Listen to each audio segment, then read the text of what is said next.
En este episodio del podcast de Proyecto Biblia, Tim y yo conversaremos sobre el libro de Job, el tercer y último libro de nuestra serie Sabiduría.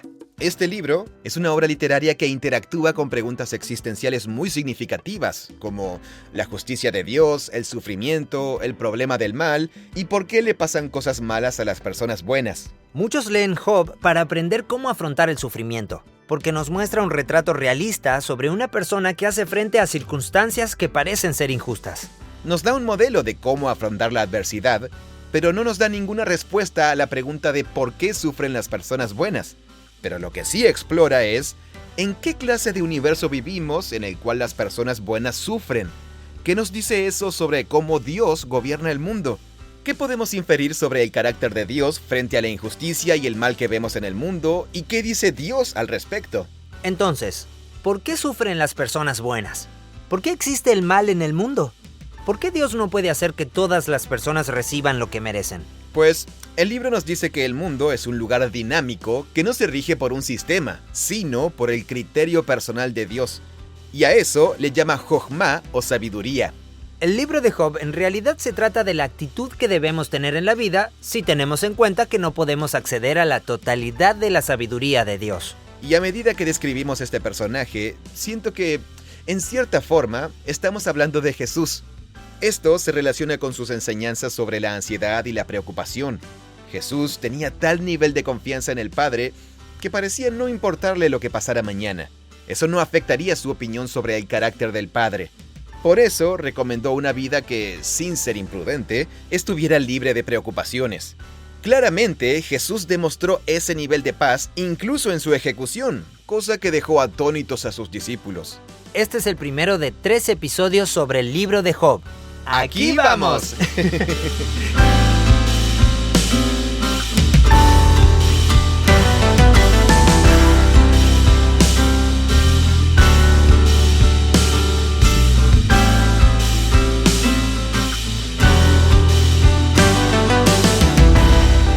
Este es el libro de Job. En nuestra última conversación hablamos sobre proverbios. Honestamente, me siento muy poco preparado para este libro. O sea, es un libro tan largo y tan raro. En realidad, tampoco le he dedicado mucho tiempo. Sí, el libro de Job es excepcional. Sí, amigo. Tiene muchas cosas que lo hacen único en el Antiguo Testamento. Cuando hice mi doctorado en la Universidad de Wisconsin, con mis compañeros pasamos 3 años leyendo grandes porciones de la Biblia en hebreo. Y en ese tiempo exploramos 3 textos. Estuvimos 1 año con el libro de Isaías, otro año con Ezequiel y 1 año con la literatura sapiencial, leyendo Proverbios, Eclesiastés y Job. Y yo tuve el privilegio de trabajar con un profesor judío que se llama Michael Fox, pero no el actor. No era Michael J. Fox. No, Michael B. Fox. Ha escrito comentarios sobre todos los libros sapienciales y es uno de los mayores expertos en el libro de Job de todo el mundo. Fue la materia más fascinante que tuve. Tengo muy buenos recuerdos. La idea que me quedó fue que es un libro maravilloso. Creo que es el libro bíblico más consciente de sí mismo como una obra de alta literatura. Tiene características que muestran que su autor es consciente de que está escribiendo y contribuyendo a esta conversación como una obra literaria de alto nivel. ¿Qué quieres decir con que es consciente de su arte literario? Que el diseño del libro es muy intencional, pero además juega con el lector y con sus expectativas. El autor es muy consciente de que se está metiendo con nuestra visión de Dios y del mundo y genera esa tensión. Claro. El libro empieza presentando a Job, el personaje principal, y mostrando lo genial que es. Después cuenta las cosas horribles que le pasan y nos da información de contexto como para que entendamos por qué le pasan estas cosas. Pero en realidad no sabemos por qué, pero el autor nos da los datos suficientes como para que creamos que sí lo sabemos. Pero en verdad no sabemos el por qué hasta el final. Entonces, así es el diseño del libro. Además, el lenguaje del libro en hebreo.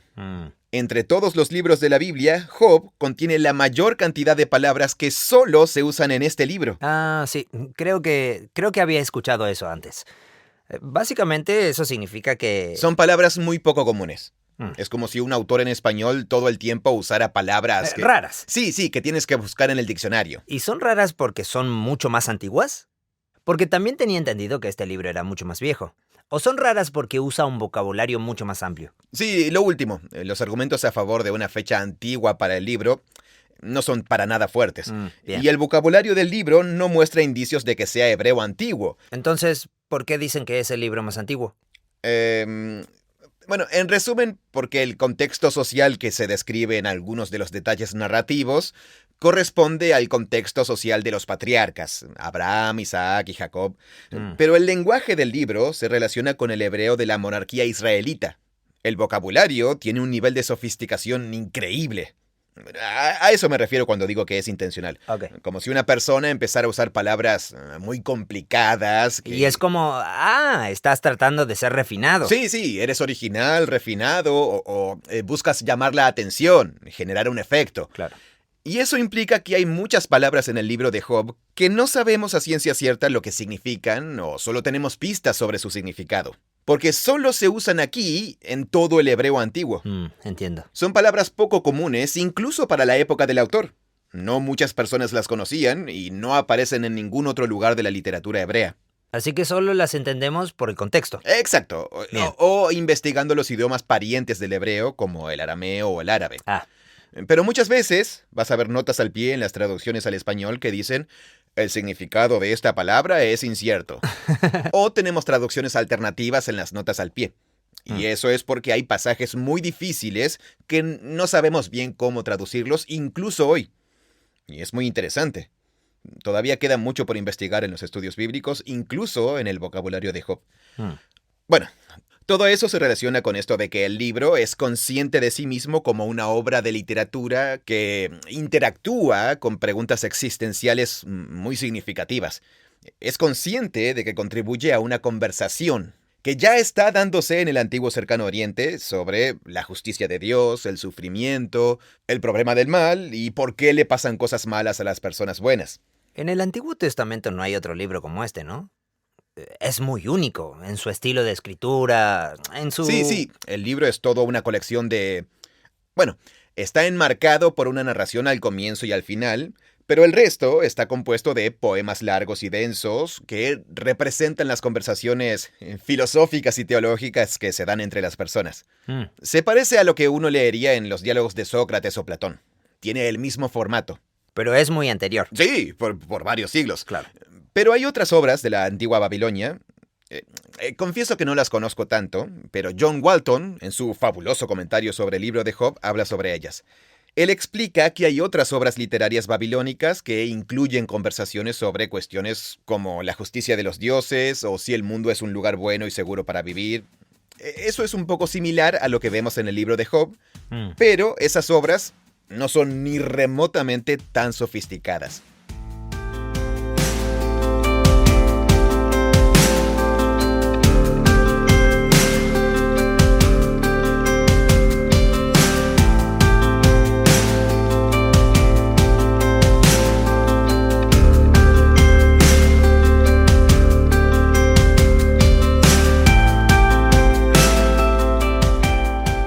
¿Podrías, para mí y para toda la audiencia, darnos un panorama general sobre el libro de Job? Sí, ¿de qué se trata el libro? Sí. Comienza y termina con narraciones. Tiene una introducción narrativa y un epílogo narrativo. Tiene 2 capítulos de introducción y un capítulo de conclusión. El resto, que son más de 40 capítulos, es una densa poesía hebrea en la voz de todos los personajes. La historia comienza con el hombre más justo y bueno que uno podría imaginar. Luego nos transporta a lo que sería la sala de control celestial de Dios, y allí se expone ante Dios que Job solo está sirviéndolo por su propio interés. O sea, para que Dios siga bendiciéndolo por ser bueno. Claro. Básicamente esto plantea la pregunta de si es una buena política de parte de Dios bendecir a las personas buenas. O sea, darle cosas buenas porque son buena gente. Claro. Después vamos a volver a eso. Bien. Pero entonces, Dios permite que Job sufra como una especie de prueba o examen de su piedad y compromiso con Dios. Al principio, Job no se enoja con Dios, sino que sigue siendo piadoso y fiel. Pero finalmente cae, ya no puede soportarlo más. Y ahí entramos en los capítulos 3 en adelante, donde vemos a Job con sus 3 amigos. Los amigos están convencidos de que debe haber hecho algo malo y por eso está sufriendo. Pero nosotros, como lectores, sabemos que Job es un buen hombre. Dios mismo lo dijo. No está sufriendo por haber hecho algo malo. Claro, sí. Entonces, eso crea una tensión para uno como lector, porque sabemos que Job es un buen tipo, pero sabemos que está sufriendo porque Dios lo permitió.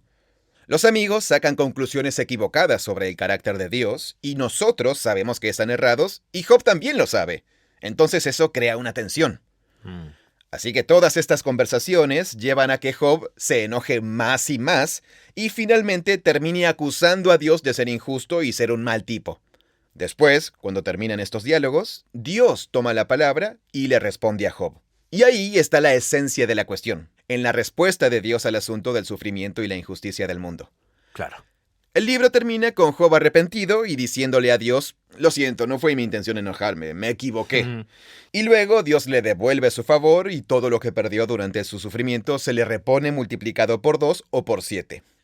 Entonces, en realidad la historia no se trata de Job. El libro explora ¿qué políticas usa Dios para gobernar el universo? Decir que el libro intenta darnos una perspectiva sobre el sufrimiento es muy lógico, porque se trata de un hombre que pasa por una aflicción. Nos da un modelo de cómo afrontar la adversidad, pero no nos da ninguna respuesta a la pregunta de por qué sufren las personas buenas. El libro nunca nos dice por qué Job sufre, no responde esa pregunta. Pero lo que sí explora es ¿en qué clase de universo vivimos en donde las personas buenas sufren? ¿Qué nos dice eso sobre cómo Dios gobierna el mundo? ¿Qué podemos inferir sobre el carácter de Dios frente a la injusticia y el mal que vemos en el mundo? ¿Y qué dice Dios al respecto? Así que el tema es la justicia de Dios. De eso se trata el libro más que del sufrimiento.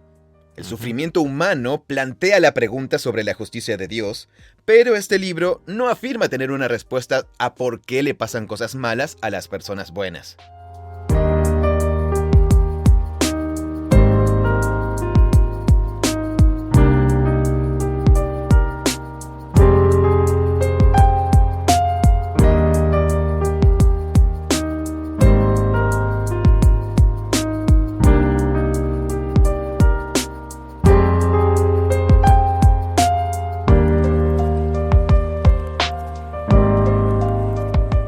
Estamos en la serie Sabiduría, la literatura sapiencial. En Proverbios conocimos a la sabiduría, que es una fuerza en el universo llamada Jochma. Dios la usó para diseñar el mundo. Si la seguimos, nos va bien en la vida. Si la ignoramos, nos da nuestro merecido. Sí, así es Proverbios. Vemos un patrón causa y efecto muy claro, una ley moral. La justicia gobierna el universo. Si eres una buena persona, te pasarán cosas buenas. Si eres una mala persona, te pasarán cosas malas. Sí. Esa es una verdad general confirmada por la experiencia humana. Pero Eclesiastés dice, no siempre es así, hay fallas en el sistema. Entonces llegamos a Job con la pregunta, bueno, entonces, ¿qué quiere decir eso sobre el carácter de Dios?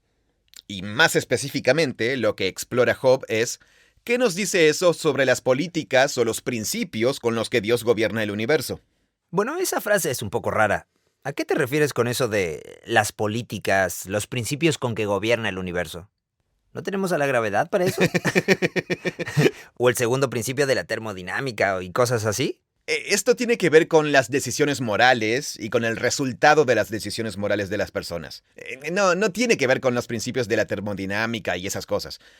Más bien, ¿cuál es el criterio en la relación de Dios con los seres humanos y en su providencia para guiar la historia? ¿Por qué Dios no siempre interviene y se asegura de que cuando hacemos lo correcto recibamos una recompensa y de que cuando hacemos algo incorrecto no recibamos una recompensa? Claro, no siempre es así. Entonces, ¿en qué clase de universo vivo en que puedo hacer lo correcto y nunca recibir una recompensa? Y que el universo sea así, ¿nos permite inferir algo sobre el carácter de Dios? Bien, porque uno tiende a pensar que sí tendríamos que inferir algo. Bueno, como lo vamos a ver, los amigos de Job definitivamente pensaban que uno puede ver la forma en que funciona el universo y hacer inferencias sobre el carácter de Dios. La literatura bíblica presupone, en los libros sapienciales, que vivimos en un universo moral en el que nuestras decisiones importan. Claro. Nos importan a nosotros y le importan a Dios.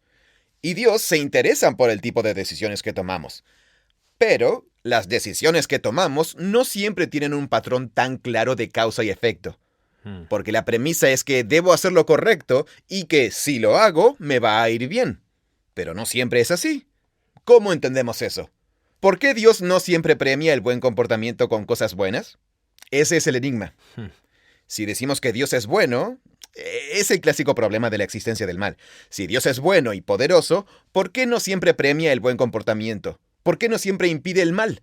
Claro. ¿Por qué existe esta contradicción moral en nuestra experiencia? Esa sería una forma teórica de expresarlo. Pero cualquier persona que se haya estado esforzando mucho en su trabajo para ser súper honesto, lleno de integridad, ha trabajado con esmero y luego no recibe el ascenso, sino que en cambio lo acusan injustamente y lo despiden. O sea, ¡qué porquería! Y eso nos hace plantearnos, si somos cristianos o religiosos, es como, Dios, ¿dónde estás? ¿Por qué no te importa esto? ¿Qué explicación tiene? Y uno se enoja con Dios. Y es una reacción muy natural y entendible. Porque creemos que el universo es moral, pero no está funcionando. El universo moral no estaría funcionando en ese momento. Estoy intentando vivir según el libro de Proverbios, pero no funciona. Entonces, ¿para qué me dijo Dios que viviera así? Es interesante eso de enojarse con Dios. Una reacción podría ser, quizás yo me haya equivocado. Quizás el universo no sea moral. Tal vez solo es aleatorio, o quizás... También podríamos reaccionar así. Sí, buena observación. Pero en cambio, parece que la mayoría de las personas pensamos, no, el universo debería funcionar de esta manera. Tiene que ser moral. Y me enojo con Dios porque parece que Él lo estuviera impidiendo, o que está haciendo algo, o dejando de hacerlo. Él es responsable de que las cosas no se den de esta manera, Eso, ¿no? Sí. Porque, en teoría, Dios debería microgestionar la justicia y estar hasta en el mínimo detalle. Después de todo, es Dios. Toda buena obra debería ser recompensada, toda mala obra debería ser castigada, y ese es el trabajo de Dios. De nuevo, entramos en el debate que Job tuvo con sus amigos. Eso es lo que quise decir cuando dije, ¿con qué políticas o principios gobierna Dios el universo moral? Ese es el enfoque de este libro. Una política sería algo como, en el trabajo, presentarse siempre a las 9 y marcar tarjeta. Eso sería una política. Entiendo. Bueno, quizás nos haga falta otra palabra. Creo que tomé esa palabra de un comentario, creo que está en el comentario sobre Job de Francis Anderson y me quedó. Solo quiero entender bien lo que estás queriendo decir. Una política es un sistema deliberado de principios para guiar las decisiones y alcanzar resultados racionales. Sí, muy bien, sí, así es. Un sistema deliberado de principios. ¿Qué sistema de principios usa Dios para gobernar el universo moral y relacionarse con los seres humanos? Ok, ¿cuál sería un ejemplo de una política? ¿Decir la verdad? Decir la verdad. Nuestra política es decir la verdad. Entiendo, sí. Sí, o sea, está bien. Se entiende la idea. Una política sería, decir la verdad tiene tanto valor que no decirla siempre recibirá una consecuencia negativa. Eso sería una política. La política sería que siempre hay una consecuencia por no decir la verdad. Siempre habrá una consecuencia negativa por no decir la verdad. Entonces el principio es que decir la verdad es bueno y que siempre se castiga el mentir porque queremos un resultado racional, que es que prevalezca la verdad. Sí, claro, tal cual. Entonces sí. La política que se analiza en el libro de Job es la forma en que Dios se relaciona con los seres humanos. Y eso se presenta en el libro de Proverbios, pero también se fundamenta en el libro de Deuteronomio, en la relación de pacto entre Dios e Israel. Porque aunque ninguno de los personajes sea israelita, es un libro hebreo escrito para los lectores hebreos, para israelitas, sobre el Dios de Israel. Claro. Entonces, la pregunta es, ¿Dios gobierna el mundo según el principio que se establece en Deuteronomio y Proverbios de que si uno es fiel y obediente, dice la verdad, adora a Dios, es generoso, entonces recibirá bendiciones y recompensas y tendrá abundancia y una larga vida en la tierra? Eso está en Deuteronomio y en el libro de Proverbios. Entonces, si vas a escribir todo un libro de 31 capítulos para decirme, así diseñé el universo y tú debes hacer las cosas de esta forma y así te va a ir bien. Como que me parece un poco ridículo encontrarme en una situación en que estoy haciendo todas esas cosas, pero no me va bien. Exacto, sí. Y luego, lo opuesto es que si no eres fiel y adoras a los ídolos y distorsionas tu humanidad y mientes y engañas a otros, según Deuteronomio, te tocará pasar hambre y plagas, tus enemigos te conquistarán, y según Proverbios, tu vida estará llena de vergüenza, pobreza y catástrofes. Esta idea se puede resumir en lo que varios eruditos del Antiguo Testamento llaman el principio de retribución justa. Esa sería la política. Ese sería el principio, la justicia. Uno recibe lo que merece. Retribución justa, o compensación justa. Entonces, se supone que si Dios gobierna el mundo según ese principio, Entonces toma decisiones para recompensar a la gente correctamente porque quiere que las personas actúen con moralidad. Ujú. Ese sería el resultado racional. Si les das una recompensa, entonces van a actuar bien. Entonces, en el libro de Job, esta es la cuestión. Tiene que ver con la justicia de Dios. Así es como le llaman en el libro. La justicia es un atributo de Dios. La palabra hebrea es tzedek o tzedeká, y a veces se traduce en español como rectitud, pero significa justicia. Bien. Significa estar en una relación justa y equitativa. La justicia, ante todo, es un atributo del carácter de Dios. Es así en Deuteronomio, en Isaías, y es lo que Dios quiere para Israel. Entonces, la pregunta en el libro de Job es, si Dios es justo, ¿eso significa que el universo tiene que regirse estrictamente por el principio de compensación justa, como en Proverbios y Deuteronomio? ¿Se entiende? Sí, tiene mucha lógica. Parecería tener lógica, y esa es la suposición que se examina en el libro de Job. Si Dios es justo, ¿siempre tiene que gobernar el universo moral según el principio estricto de la recompensa justa? Al parecer, de acuerdo con Eclesiastés, el universo en el que vivimos no es así. Cierto.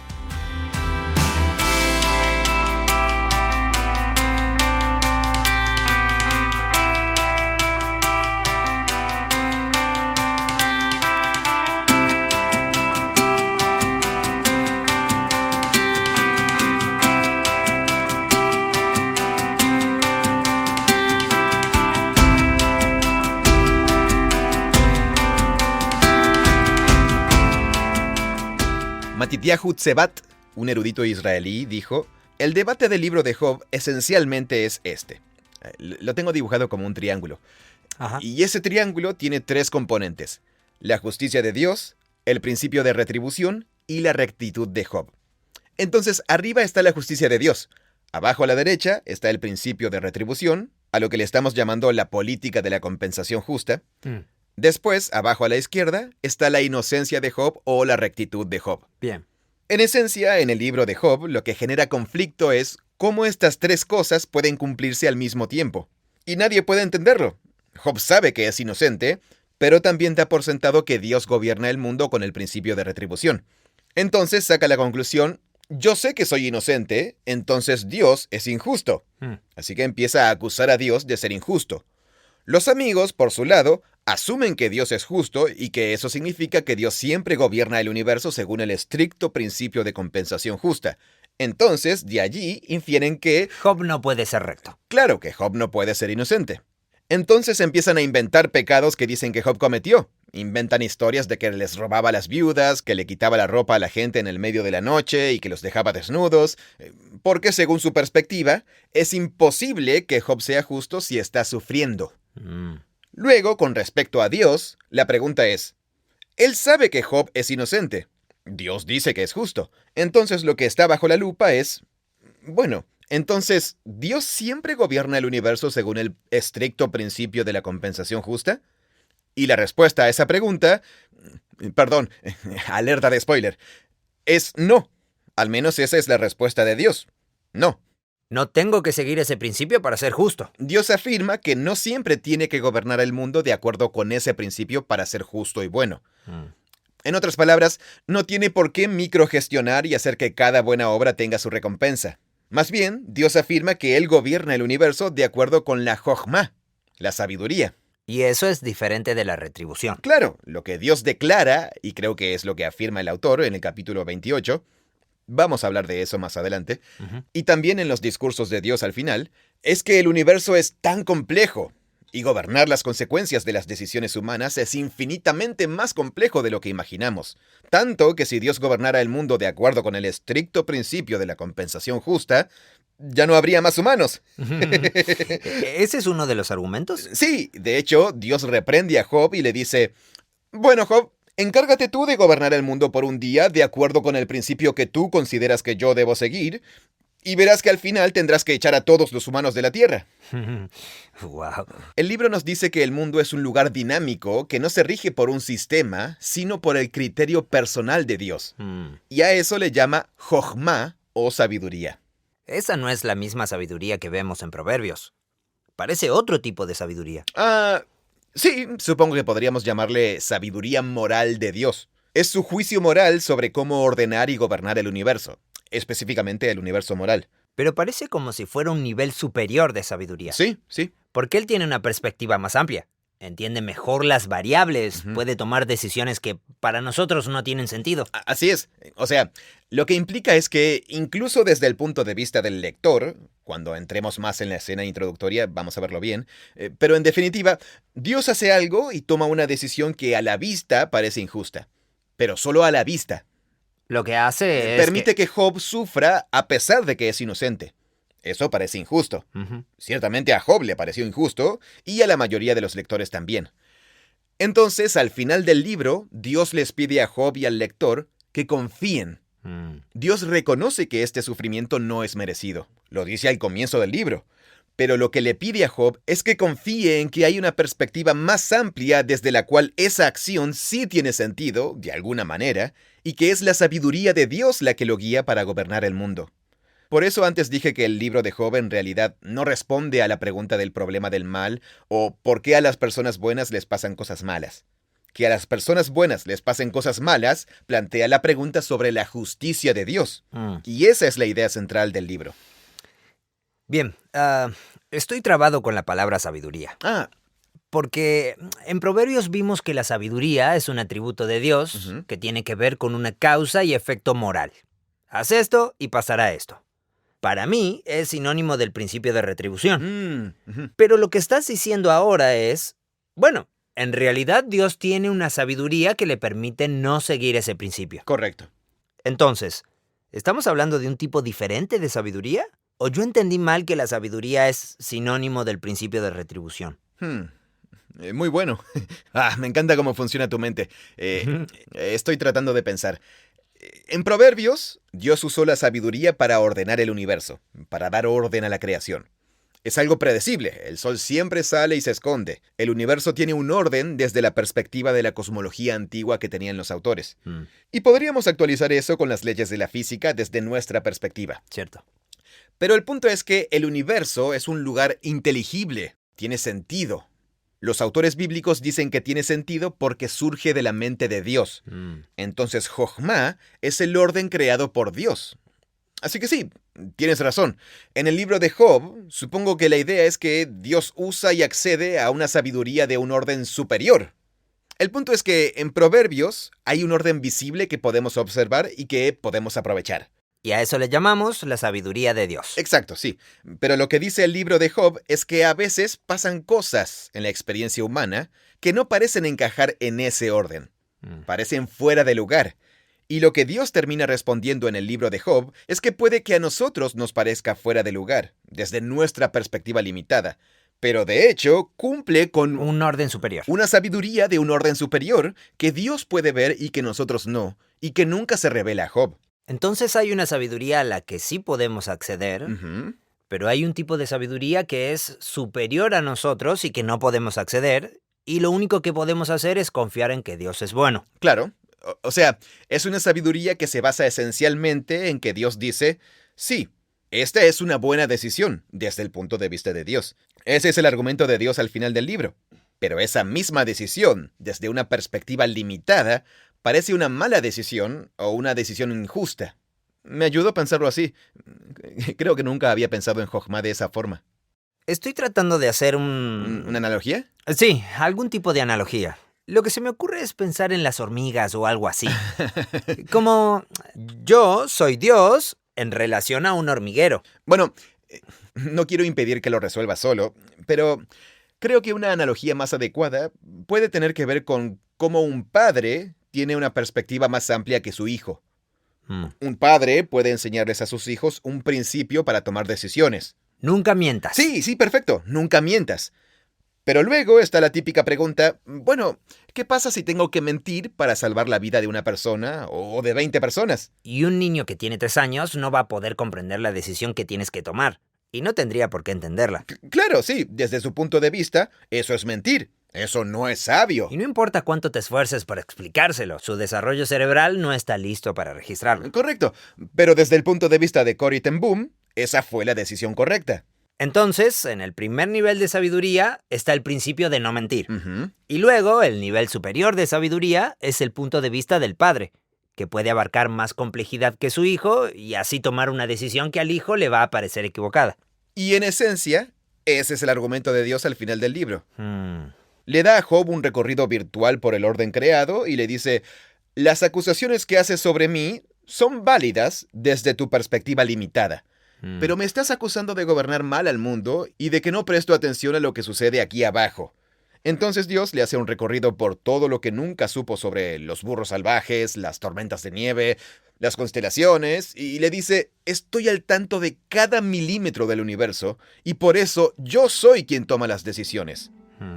Es desde esa perspectiva que tomo las decisiones que tomo. Esa es la respuesta de Dios. Y a eso le llama sabiduría. Bien, gracias. Gracias por hacer esa pregunta. Me sirvió mucho pensarlo así. Porque esa es la comparación que se hace entre una sabiduría de un nivel más bajo y una superior.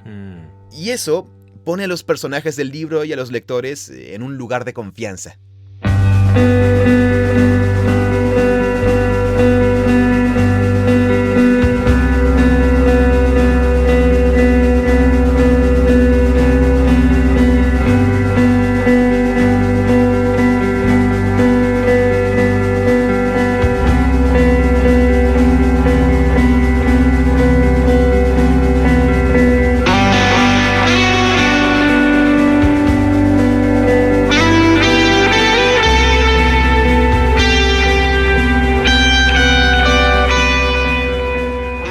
Dios permite que Job sufra. Job no lo merecía de ninguna manera.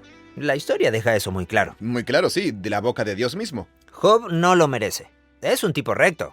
No hay motivo para que le pase esto. Pero Dios lo permite. Entonces, en la misma forma en que uno diría, estuvo bien mentir en esa situación, Dios tenía algún motivo para decir, estuvo bien que yo, en esta situación, permitiera que Job sufra. Creo que el libro de Job nos pide que confiemos en que eso está bien. El libro nos pide que confiemos, y nunca nos dice cuál es el motivo. Tal cual. Porque ¿cómo podría hacerlo? No podría. Tal cual. Porque la naturaleza de todo es que... El problema es que nunca lo vamos a entender. Así es. Y a eso me refería cuando dije que el libro, al principio, te lleva a pensar que porque tienes más conocimiento que Job, entonces sabes que... Eso es lo irónico del caso. Claro, la ironía es... Sí, la ironía es que accedes a una perspectiva que Job no tenía. Correcto. La escena introductoria sobre la conversación celestial hace que el lector sienta que tiene una perspectiva más completa sobre el sufrimiento de Job. Sí. Pero en realidad, cuando termina el libro, el lector tiene tan poca idea como Job. Así que al principio del libro, creemos que Dios permite que pase todo esto por un cierto motivo, pero después vemos que no es así. Al final del libro es como, bien, por fin voy a enterarme de por qué Dios permite esto. Sí. Y él solo dice, ¿cómo piensas que podrías comprenderlo? Mira cómo funciona el mundo, todo está bajo mi control, solo tienes que confiar en mí. Claro, sí, pero el objetivo del recorrido virtual del universo no es decir, ¿cómo piensas que podrías comprenderlo? En realidad, Dios busca responderle a Job las acusaciones que le hizo, de que no sabe gobernar el mundo, que es injusto, que se complace en castigar a los justos. O sea, Job dice cosas bastante ofensivas sobre el carácter de Dios a lo largo del libro. Tiene mucha rabia. Sí, está indignado. Sí. Y por eso Dios le responde de esa forma. Pero no está tratando de echarle en cara que es solo un... Nunca vas a entenderlo, Job. Claro, nunca vas a entenderlo. Eres un simple mortal. ¿Y cómo te atreves a insultar mi divina majestad? No, Job fue a un tribunal y presentó acusaciones contra Dios. Todo el diálogo toma lugar en un tribunal. Y entonces Dios le responde. Él presenta su defensa en respuesta a Job. Estoy intentando imaginarme. Si tu hijo de 4 años viniera a decirte... ¡Mentiste! ¡Yo vi que mentiste! Eso sí. Entonces sería como... Tengo que responder. Me estás acusando de mentir. Déjame mostrarte algo. O no, podría ser que el niño diga... ¡Eres injusto! No haces lo que dices. Dices una cosa y haces otra, papá. Ya no me engañas, papá. Todo esto es un fraude. Me dices que tengo que ser bueno y amable, pero ¿quién eres tú realmente, papá? Va con toda la artillería. Y entonces el padre se levanta y le dice... Déjame mostrarte una cosa. Y va a su taller y le muestra unas herramientas que él nunca había visto. Y después... Bueno, esto me hace pensar en cuando alguien miente para salvar vidas y me acordé de Corrie ten Boom. Entonces, podría ser que veamos un documental sobre el Holocausto, los horrores de eso y las decisiones moralmente complejas que tuvieron que tomar las personas en la Segunda Guerra Mundial y en el Holocausto. que tuvieron que decidir cuál era el mal menor. Probablemente no le mostrarías eso a tu hijo de 4 años. Es cierto.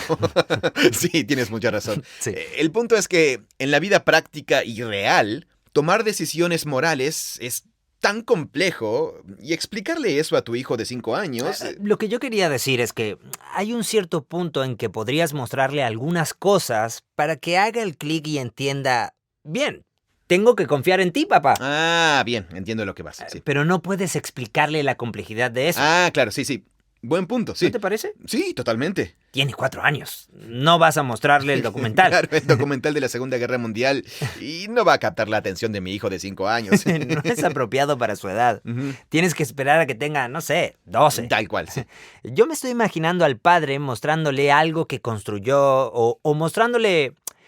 Por eso digo que van al garage para ver algo que él construyó o ven un álbum de fotos familiares en que está el padre y la madre o hacen alguna actividad juntos hasta que llega el momento en que el hijo entiende, bien, creo que mi papá Es muy sabio. tiene una perspectiva de las cosas mucho más grande que la mía. Ujú. Todavía no entiendo por qué mintió, pero ahora puedo aceptarlo. Sí, es cierto. Está bueno, sí. Debí haberte dejado terminar tu analogía en lugar de interrumpirte. Sí, esa analogía es genial. Gracias por el aporte. Me encantó. Bueno, a ti se te ocurrió lo del padre y el hijo. Sí, esa parte sí. Yo estaba por hacerlo con las hormigas. Sí. Y nos iba a llevar a una situación muy extraña. No, está bueno. Me gustó ese final. Ok. Es el mismo tipo de escena que pinta Job. Una historia en que Dios le está pidiendo a los seres humanos que confíen en cómo dirige el mundo. Me encanta esa imagen del padre sentado con el hijo mirando el álbum de fotos. En cierta forma es como... Quiero mostrarte que yo he vivido mucho tiempo. Tu mamá y yo hace tiempo que existimos. Todas estas personas confían en mí. Estas son las cosas que he hecho. Te amo. Es como que arma su caso de esa forma en lugar de tratar de explicar... Bueno, por esto es que mentí. Sí, buen punto, sí. Mentí porque a veces hay situaciones morales que son tan complejas, bla, bla, bla.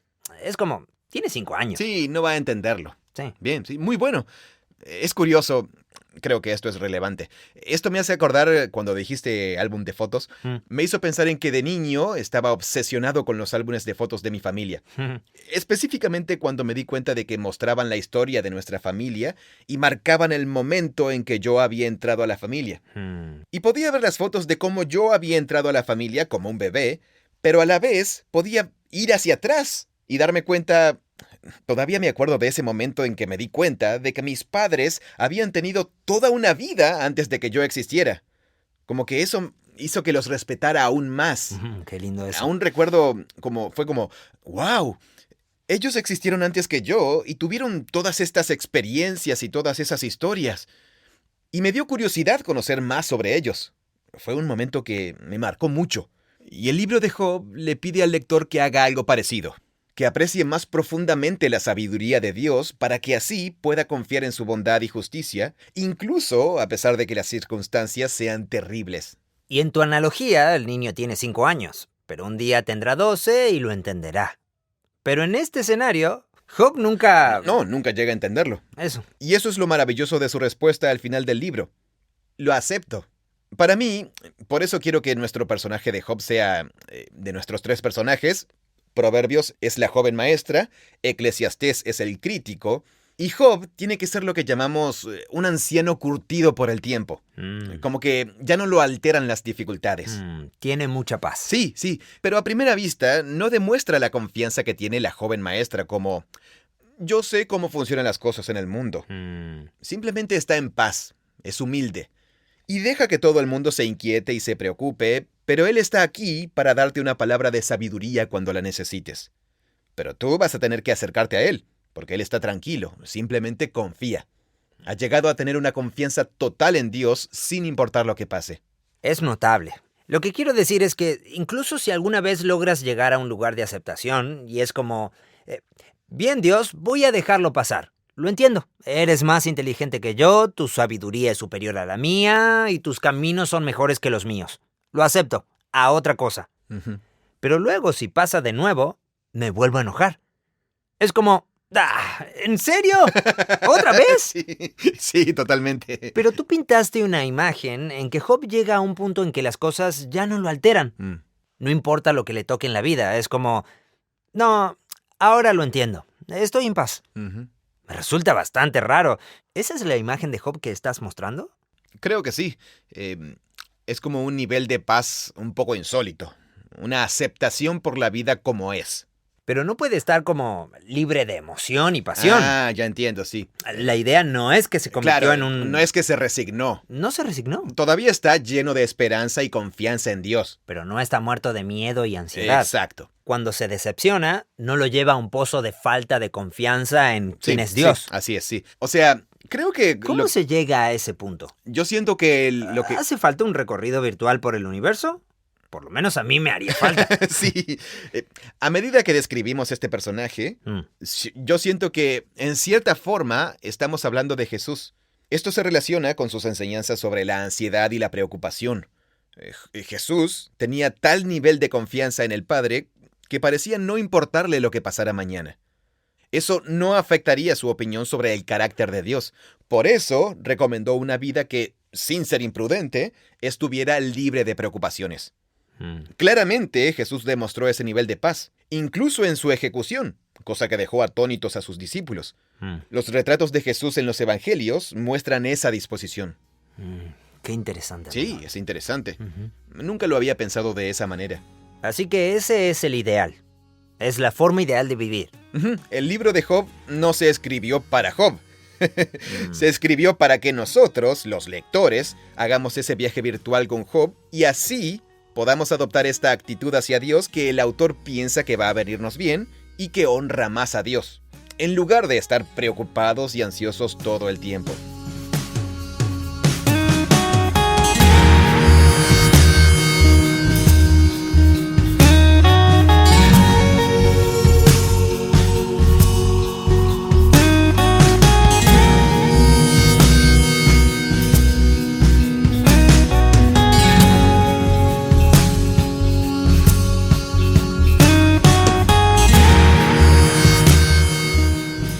Como hemos dicho en esta serie sobre la sabiduría, debemos empezar por apreciar la jogma, la sabiduría, y ser conscientes de que debemos hacer lo correcto. Sí, porque tenemos una responsabilidad real de hacer lo correcto. Bueno, y no solo porque es lo correcto, sino porque la trama del universo está hecha de esa manera.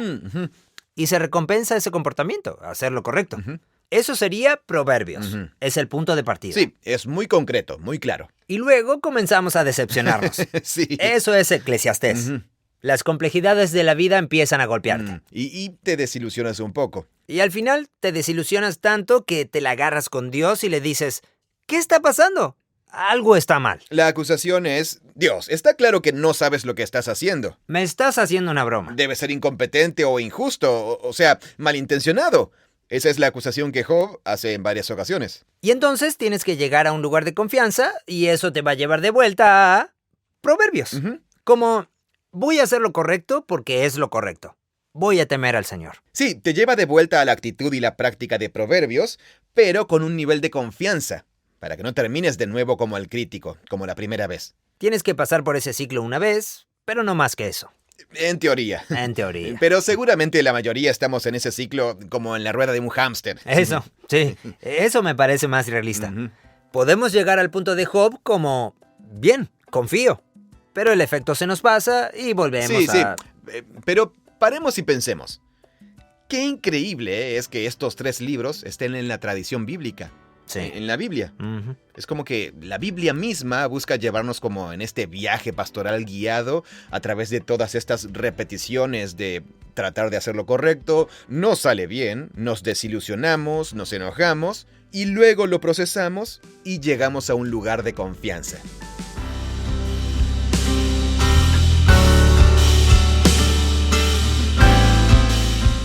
Bien, y ese es el final de este episodio. Seguiremos hablando del libro de Job en la segunda parte de esta conversación. Tim, ¿qué se viene en los próximos episodios? Veremos cada parte del libro, comenzando con la escena celestial, bastante extraña que da comienzo al libro. Vamos a analizar la respuesta de Job y a hablar sobre la intervención que sus amigos intentan hacer con él. Hermoso, amigo. Esta serie me está haciendo aprender mucho sobre este libro, sobre Dios y sobre la sabiduría. Espero que nos sigan acompañando. Gracias por escuchar este episodio. Nos dedicamos a hacer videos y los subimos a nuestro canal de YouTube. Encuéntranos como Proyecto Biblia Oficial.